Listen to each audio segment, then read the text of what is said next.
الشيطان اللعين الرجيم بسم الله الرحمن الرحيم الحمد لله الذي لا يبلغ مدحته القائلون ولا يحصي نعماه العادون ولا يؤدي حقه المجتهدون الذي بعد فلا يرى وقرب فشهد النجوى تبارك وتعالى والصلاة والسلام على سيد الأنبياء وخاتم المرسلين وشفيع المذنبين سيدنا ونبينا بالقاسم محمد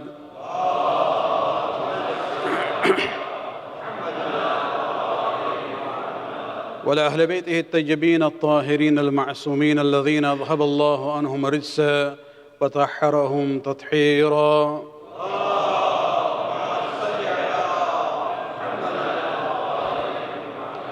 واللعنة الدائمة الباقية لأعدائهم ومنكر فضائلهم وغاصب حقوقهم من الآن إلى قيام يوم الدين. أما بعد، فقد قال الله سبحانه وتعالى في كتابه الكريم: لقد أرسلنا رسلنا بالبينات وأنزلنا معهم الكتاب والميزان ليقوم الناس بالقسط وأنزلنا الحديد فيه بأس شديد ومنافع للناس. صلوات عليك برعاه.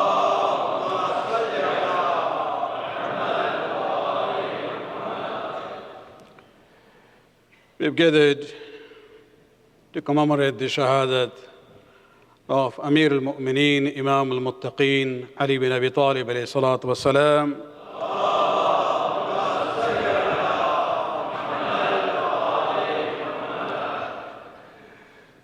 I began on the eve of 19th with the ayat of Quran where Allah subhanahu wa ta'ala talks about the purpose for sending the Anbiya and Mursaleen. And one of the important purpose that Allah mentions in that surah is the concept of justice in the society. Inshallah, we'll continue that theme even tonight. But let me begin with the introductory remarks that I have made, that to understand the personality of Amir al-Mu'mineen, we have to understand that he is not just a Khalifa or an Imam just in that sense. Allah subhanahu wa ta'ala had blessed our Prophet with two miracles. One was the Quran and the other was Ali bin Abi Talib alayhi salatu wassalam.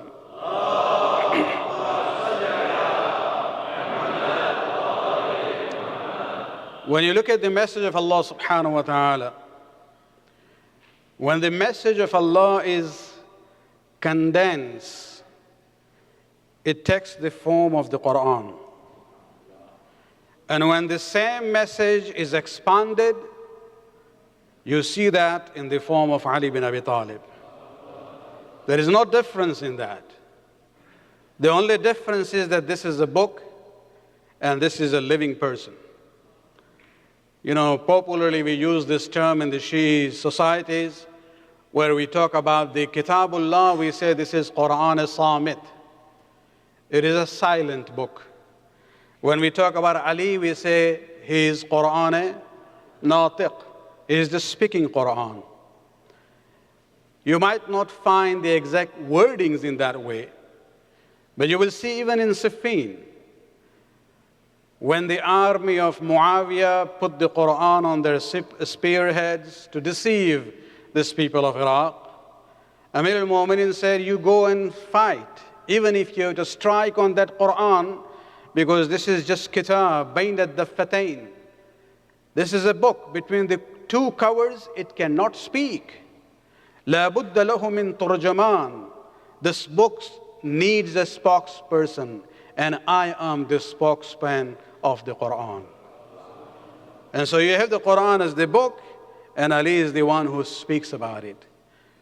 In one of the khutbahs in Nahl Balagha, khutbah number 158, he talks about Quran, where he says, this is the nur that Allah has sent through the Prophet for your guidance. And then he says, فَاسْتَنْتِقُوهُ. Try to make the Quran talk to you. He's first of all challenging us. This is a nur for you, this is a guidance for you, and try to make it speak to you. لَنْ يَنْتِقْ. It is a book. It will not speak to you. وَلَكِنْ أُخْبِرُكُمْ عَنْهُ. come to me, I will let you know what the Quran is. And so when we talk about this concept of message of Allah coming in a condensed form in Quran, in an expanded form in the life of Amir al-Mu'mineen, we are not doing ghulu or exaggeration. This is the reality. And that is why we consider the Quran to be the universal book. And on the same level, we say Ali is a universal person. As the Quran is not bound by time and space, Ali, his life, his ideas, his examples are not bound by time and space. I read to you one example from one of the Christian Lebanese writers. Let me present to you another one. Suleiman Katani had written a book about Amir al-Mu'mineen, a very famous book which was translated by Dr. Howard. And the English translation is Imam Ali, Source of Light, Wisdom and Might. There he describes this same phenomena in his own very poetic way. He says, and I quote here, 14 centuries with their hours, days and years have dissolved like the grain of salt dissolves in the palm of the ocean. Yet not a letter of your great name has dissolved. The Ain, the Lam, and the Ye from your name is still there. The words that have come from your lips have constantly refused for 14 centuries to be limited to time or space, because they carry from you the light of true values of thoughts and struggles for the reality of life. They cannot be confined to any one framework. Whatever perspective you look at Amir al-Mu'mineen, you will see you cannot confine him. There's quite a lot to say about it. Just look at within the Islamic history. All the branches of Islamic sciences, you will see each one of them, they trace their chain of students and teachers. All of them go back to Ali. Whether it is jurisprudence, fiqh, or you talk about eloquence and Arabic grammar and literature, you talk about theology, you talk about philosophy, and even spirituality. Whatever area of Islamic sciences that you pick, study the history of those sciences, you will see Ali is the fountain of those sciences. But tonight I would like to again go back to this concept, which is itself is a universal concept. And Ali became one with it. And that is the concept of adl and qist and justice. He became an embodiment of universal justice that even now, the world needs a person like Ali, or at least his ideas and thoughts, in order to bring about betterment in the human society, especially in the ummah. But let me begin, before I go to one or two aspects of it, from an ayat of Quran, emphasizing this theme of justice. In Surah An-Nisa, Allah subhanahu wa ta'ala says, Ya ayyuha alladhina amanu, kunu qawwamina bil-qist shuhada lillah.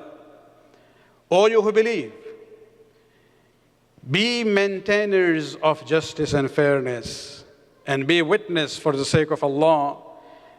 Be just and fair, walau ala anfusikum awil walidain wal aqrabin. Be just in your conduct, in your testimony, even if it goes against yourself or against your parents or against those who are related to you. In yakun ghaniyan aw faqiran, shouldn't matter whether the other person, your opponent, is a rich or a poor, or the person for whom you are testifying is rich or poor, it shouldn't matter. فَاللَّهُ أَوْلَى بِهِمَا. Allah is better than anyone else. Be on the side of Allah, which is the side of justice. فَلَا تَتَّبِعُوا الْهَوَىٰ أَن تَعْدِلُوا. Do not let your desires overcome you to refrain from adl and justice. وَإِن تَلُونَ. If you turn away from it and ignore it, تُعْرِضُوا فَإِنَّ اللَّهَ بِمَا كَانَ بِمَا تَعْمَلُونَ خَبِيرٌ. Then Allah knows what you do. and he is going to hold you accountable for it on the day of judgment. So this sense of justice starts from within. Even if it is going against us, we have to act according to justice. Even if it goes against those who are near and dear to us, doesn't matter. Because that is what Allah subhanahu wa ta'ala wants from us. And on the day of Qiyamah, He is going to ask about our conduct, whether it was on the basis of justice or not. If you look at the example of Amir al-Mu'mineen, and I would like to look at two different situations. One is about the concept of justice in distribution of Baytul Maal. Baytul Maal is the public revenue of the Islamic government. And the other is the conduct of Amir al-Mu'mineen when he dealt with those who were the other, the opponents and the enemies. Look at the Muslim world. Where is it going? You know, we don't have tolerance. Don't even talk about brotherhood. They're still far away. We don't even have this sense of tolerating the differences between one another. Amir al-Mu'mineen talks about it, and we'll come to the example later on. But first, let us talk about the distribution in Baytul Maal. Ali became a Khalifa at the insistence of the people 25 years after the wafat of Rasulullah. And he was actually, you know, it's interesting that if you look at the history, the day his bay'at was done, where people pledged their allegiance to him, it was the day of Ghadir, but 25 years after the actual Ghadir. It took Muslims 25 years to cross that distance from the Ghadir of Rasulullah to the Ghadir on that day. But they came to him, and Ali was saying, I don't want to be your Khalifa, because you will not be able to tolerate what I'm going to bring for you. You have been so much corrupted. You are used to corruption in the government system that when I talk about what is haqq and what is batil, you will not like it. He uses the term, he says, إِنِّي حَامِلُكُمْ عَلَى مِنْهَاجِ نَبِيِّكُمْ. He says, I am going to take you on the path of your prophet. It means in the 25 years, they had deviated from the path, the minhaj of Nabi. They were not on the path of Rasulullah. And Ali says, I'm going to bring you back to that path, especially when it comes to the issue of social justice in distribution of Baytul Maal. The minhaj of Rasul, the path of Rasul, the sunnah of Rasul was that he would treat all the people equally when it came to distribution of Baytul Maal. He didn't, discriminate between Arab and non-Arabs, or black and white, masters and slaves. No, he treated them equally.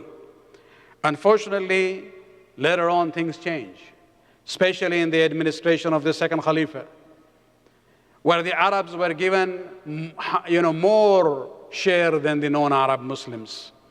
The non-Arabs were known as mawali. They were second-class citizens of the Muslim empire. Even among the Arabs, the Qurayshi was preferred over the others in distribution of Baytul Maal. Even the wives of the Prophet was not given equally. There were some preferred than the others. And when you come to the third Khilafat, it alienated many people, because now the privileges were confined to the tribe of Banu Umayyah, the tribe of the Khalifa. And that is why you see this, opposition to the Khalifa all the way from Egypt to Medina and Medina to Kufa. Almost the entire Muslim empire of the time, other than Syria, which was under the control of Muawiyah, who was part of the family of the Khalifa. And it was their protest and opposition to the Khalifa which ended up in the situation where the third Khalifa was killed.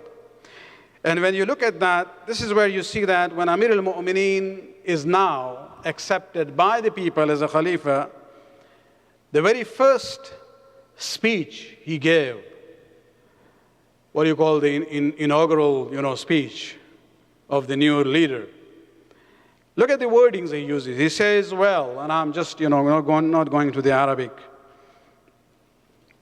We don't want to prolong the timing here. He says, well, any man from the Muhajirin and Ansar who thinks that he is superior to others because of his companionship to Rasulullah, because he is a Sahabi, then let him remember that the shining superiority is tomorrow in the presence of Allah subhanahu wa ta'ala. Your ajr and reward will be with Allah. So don't expect from me to give you more just because you are a companion of Rasulullah. Anyone, and this is where he comes to, he says, anyone who answered the call of Allah subhanahu wa ta'ala and his messenger, accepted the truth of our religion, entered into it, and faced our qibla, is entitled to all the rights and is bound by all its limits. Anyone who says the kalima, accepts Islam, stands by our qibla, he is like anyone else. And then he says, Antum ibadullah wal mal malullah. You are all servants of Allah subhanahu wa ta'ala. And this wealth that you see in Baytul Maal, the treasury of the Muslim government, this is Maal of Allah subhanahu wa ta'ala. It will be distributed among you on the basis of equality. There is no preference for one over the other. Salawat.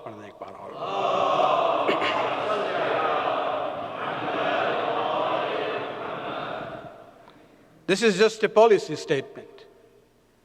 Then a day comes when Amir al-Mu'minin decides to distribute the Maal which is there in Baytul Maal. And even there he gives a speech. He says, O people, verily Adam did not give birth to a slave, male or female. All people are born free. However, some of you have been blessed by Allah subhanahu wa ta'ala more than others.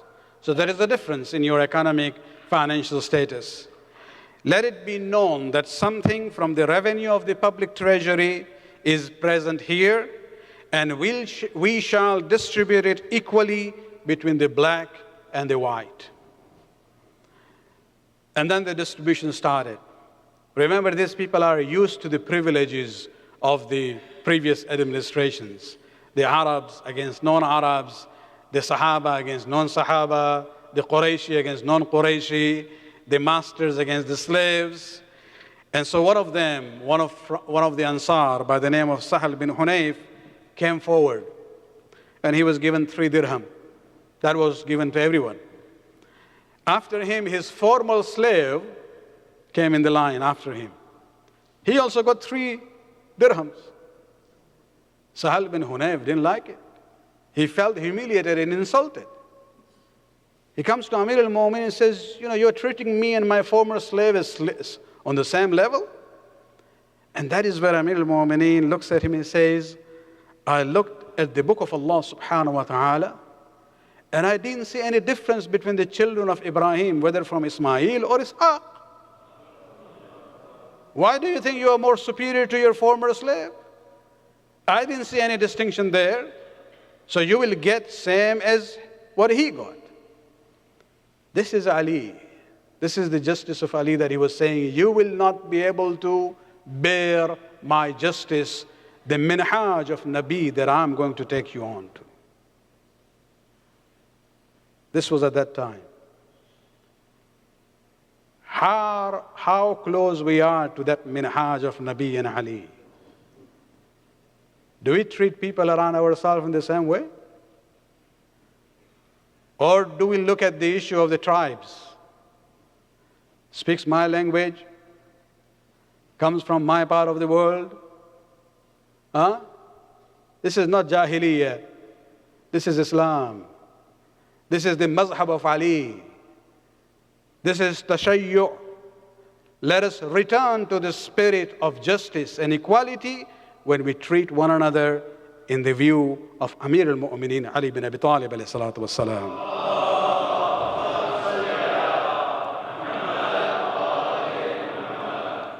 One of the first ones who did bay'at at the hand of Ali were 2 individuals by the name of Talha and Zubayr. They were actually the leaders of opposition against Muawiyah. And then when Ali was made the Khalifa, they were the first one to do bay'at. However, when they did the bay'at, In their minds, it was conditional, that we will get certain privileges. And both of them were looking for governorship of one province or the other. And Amir al-Mu'mineen didn't really consider them worthy of that. So they came to him and complained. We'll leave those issues later on, but one of the complaints was they said that in the matter of distribution of Baytul Maal, you are going against the policy of Umar ibn Khattab.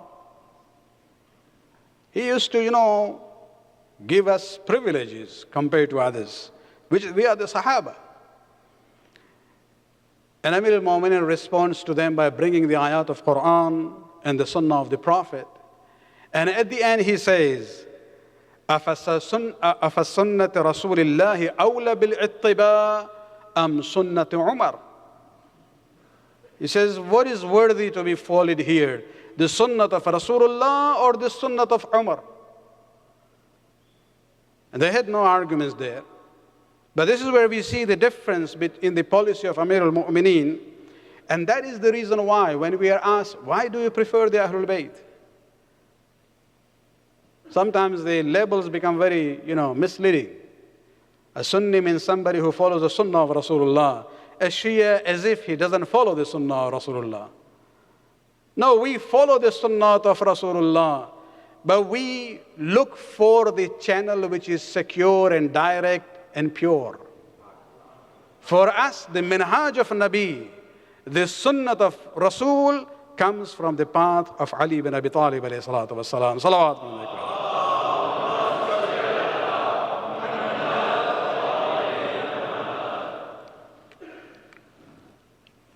Dr. Tijani, one of the Tunisian scholars who was a Sunni previously, was very well known for his book, Then I Was Guided, where he talks about his own spiritual journey towards the Ahlul Bayt. One of his books is very interesting. He gives the title, he says, Ash-Shia hum Ahlus Sunnah. The Shia are the true followers of the Sunnah. Because if you look at this is a very serious issue of society when you talk about Baytul Maal, when justice. And Ali says, I'm going to take you on the minhaj of Nabi. Here he is saying, do you prefer Sunnah of Rasulullah or the Sunnah of others? And this shows us very clearly that when you follow the Ahlul Bayt, you are actually following the Sunnah of Rasulullah sallallahu alayhi wa sallam.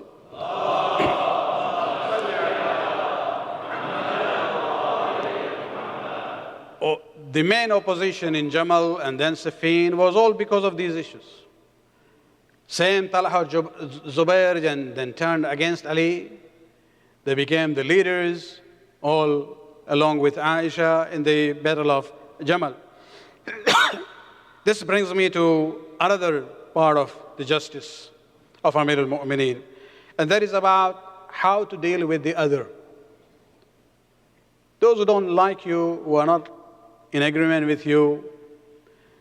And let me start with the ayat of Quran from Surah Ma'idah, where Allah subhanahu wa ta'ala again emphasizing the point of justice, where he says, Ya ayyuhalladhina amanu kunu qawwamina lillah shuhada'a bil qist.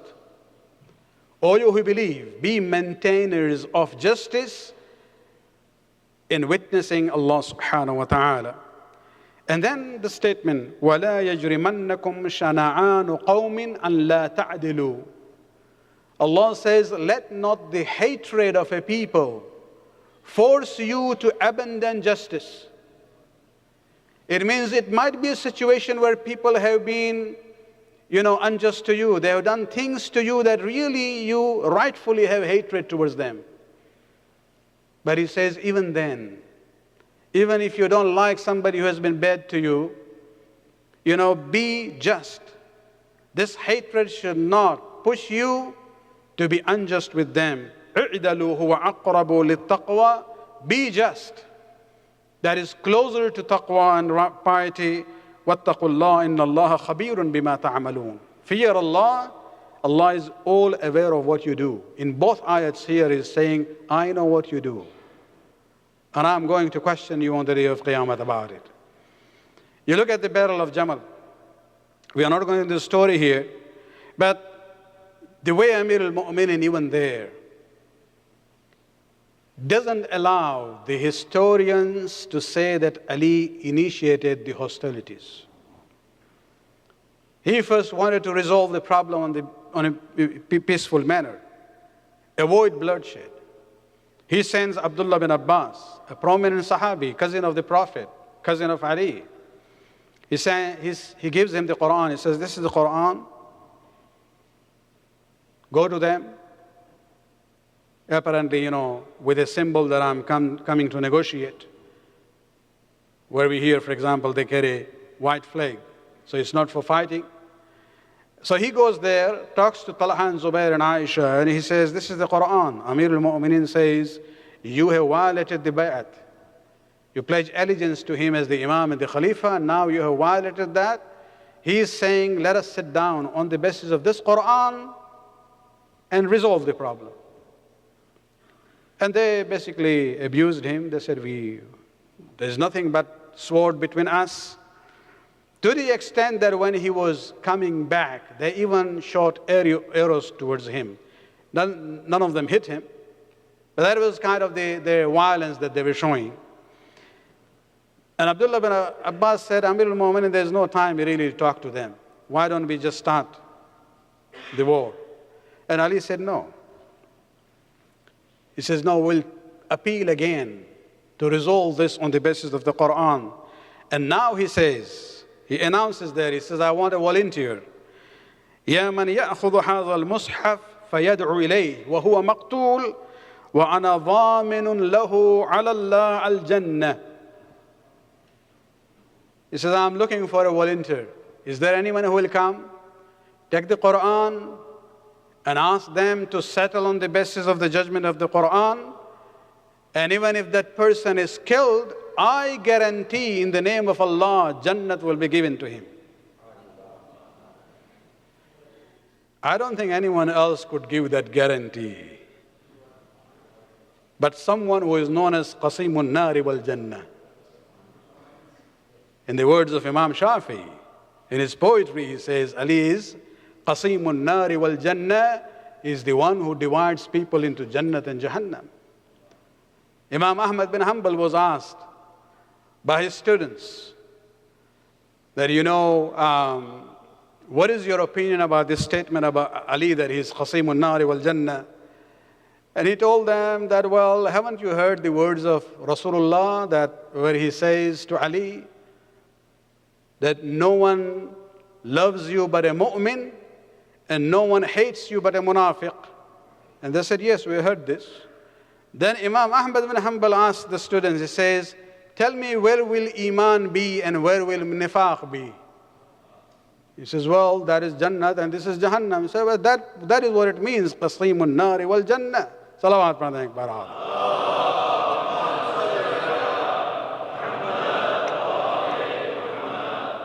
A young man stood up, very much sure about the guarantee that Ali has given. Ali looked at his youth and he said, no, sit down. Again he announced, is there anyone who will take the Quran and appeal to them to settle on the basis of Quran? And if he's killed, I am dhamin. I guarantee Jannah for him. Again he stood up. Again Amir al-Mu'minin said, sit down. Third time he stood up, Ali said, take it. He goes there, approaches the army of the opposition and says, this is the Quran, let us settle down on this. They started shooting, arrows and spears, throwing spears at him.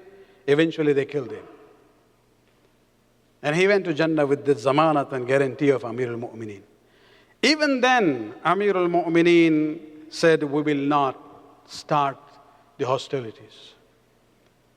2 other people were killed. It's only then Ali says, okay, this is enough. I have done my itmam hujjat. I tried my best to resolve this problem peacefully, but they want to fight. And when the war starts, he gives the instructions. Even then, see this sense of justice. He says, أيها الناس لا تقتلوا مدبرا ولا تجهز على جريح ولا تكشف عورة ولا تهيج امرأة ولا تمثل بقتيل.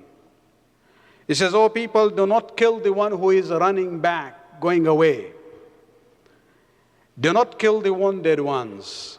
Do not strip them of their clothes. Do not violate a woman, and do not mutilate the dead bodies." Yes, even at that time when he is very angry, he sees what they are doing against me, still the sense of justice is there. Whether Ali is in the battlefield or mihrab, at home, with the people, wherever he is, adl and justice is always with Ali bin Abi Talib. Salawat.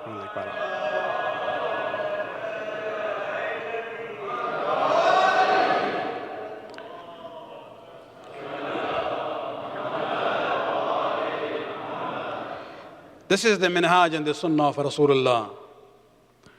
The minhaj and the sunnah is not with the Salafis. It is not with these Wahhabis that we see, whether it's in Egypt, dragging the body of those whom they have killed innocently, or opening up the chest in Syria of a Syrian soldier after he has died, cutting out the heart and chewing on it.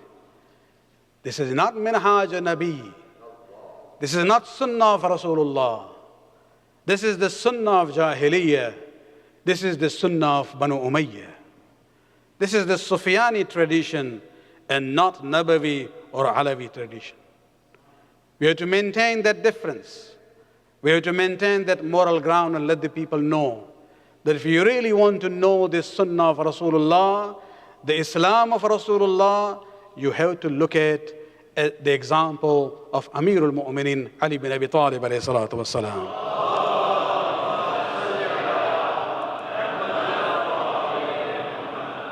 Another group known as Khawarij. This was a problem created in Siffin when Muawiyah used the Quran on the spearheads, deceived these Iraqis, who came to the point of threatening Ali that he will kill you unless you accept the Quran. The same Ali had offered the Quran before and they rejected. He even said to Muawiyah, send the message that why do you want to spill the blood of people, my people and your people? Why don't you and me come on the battleground? Fight it out. If you don't want Quran, let us fight. But me and you, and we settle the issue. But he knew on the basis of Quran he will be defeated, and even through Zulfiqar he will be defeated. But when he was being defeated in the battle, that's where he uses the Quran to deceive these Iraqis at that time, the people from Kufa. We're talking about the people of that time, so Iraqis here, don't be offended. We are not talking about present ones. The way we had the fiasco with the Eastern Madrasa remarks. That was 1400 years ago. And so when we talk about this issue, we have to realize that the same people who forced Ali to accept arbitration and tahkim were the same people then regretted what happened. And they said, oh, we have become kafir because we accepted the arbitration of human beings against Allah subhanahu wa ta'ala.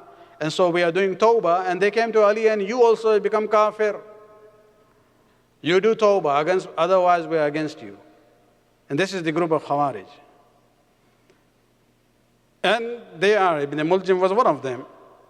And this is where we see, this whole mentality of labeling the people as kafir. This is where we see that when you look at the Salafis, Wahhabis, their ideological ancestors are the Khawarij. It's from there that this idea comes in. Anyone who doesn't agree with us, kafir, or munafiq, or this and that. MashaAllah, even Shias are being inflicted with this disease. Very easily people, use labels against one another. And we have to be careful about this. It is not only confined to them, it can come up even within. Be very careful before using labels, against the people. The Khawarij, they actually became a nuisance for Amir al-Mu'mineen. They used to come inside the masjid, disturb namaz al-jamaat of Amir al-Mu'mineen. They would not even pray with Amir al-Mu'mineen. When he's doing namaz jama'at, they will start reciting ayat of Quran, taunting him by using those ayat. But Amir al-Mu'minin was silent. Sometimes even in khutbahs, they will stand up and say things against him, use slogans. There were times when he would respond, but many times he would just ignore them. Once he actually publicly made a statement about them, and he says, as long as there are three things, I will be with you. In a sense, I will tolerate you. Number one, and as long as, when we talk about tolerating you, we will accept you, we will not prevent you from the masajid to come and do namaz. We will not deprive you from the Baytul Maal, the public treasury. وَلَا نُقَاتِلُكُمْ حَتَّى تَبْدَؤُونَ. As long as you are not raising your hands against us, as long as you're just protesting and saying things against us, we will allow you to come inside the masjid. We will give you from Baytul Maal, and we will never initiate hostilities against you until you start that first against us. And then when we see this, basically this is, what the people talk about democracy. You have a group which doesn't like Amir al-Mu'minin. Not only that, they don't like his policies. They actually, na'uzu billah, call him a kafir. They say, you have become a mushrik. They would actually come with an argument. They will say, oh, you were very good. You were the first Muslim, and you did this, and you did that. In Laylat of Hijrat, you were there. You were at the forefront of the battles. You did every good thing. But then they bring an ayat of Quran where Allah says, if you do shirk, all the good deeds are null and void. So they say, whatever you have done is useless now because you've done shirk by accepting arbitration in Siffin. And Amir al-Mu'minin used to sit down and say that you do not understand what is the reality. You were the one who forced me to accept it. Even if I accepted it unwillingly, still not a guna or a sin for me. That you are talking about shirk and kufr, that is even very far away. But he still tolerated that. And this is democracy. What is democracy other than, tolerating the opposition and whatever they are saying about you, as long as they do not become violent. Once they become violent and they become, nuisance for the society, disrupt the law and order, of course, the Amir al-Mu'minin has to deal with them. And there also, if you look at the battle, you will see that Amir al-Mu'minin is tolerant and forbearing with them as he was with the people at Jamal. Salawat ala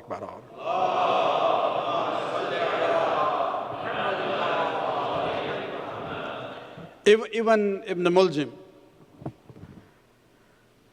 I mentioned this incident yesterday. कि खवारिज के साथ भी अमीर अल-मोमिन का जो बर्ताव था, इब्न मुलजिम को जानते थे। शहादत के कुछ दिन पहले का वाक़या है कि बैतुल माल की तक़सीम हो रही थी, लोग लाइन में खड़े हुए थे अपने हिस्से के लिए, और अली की नज़र जाती है इब्न मुलजिम की तरफ। अपने एक सहाबी से कहते हैं, उरीदु हयातुहु व युरीदु क़त्ली,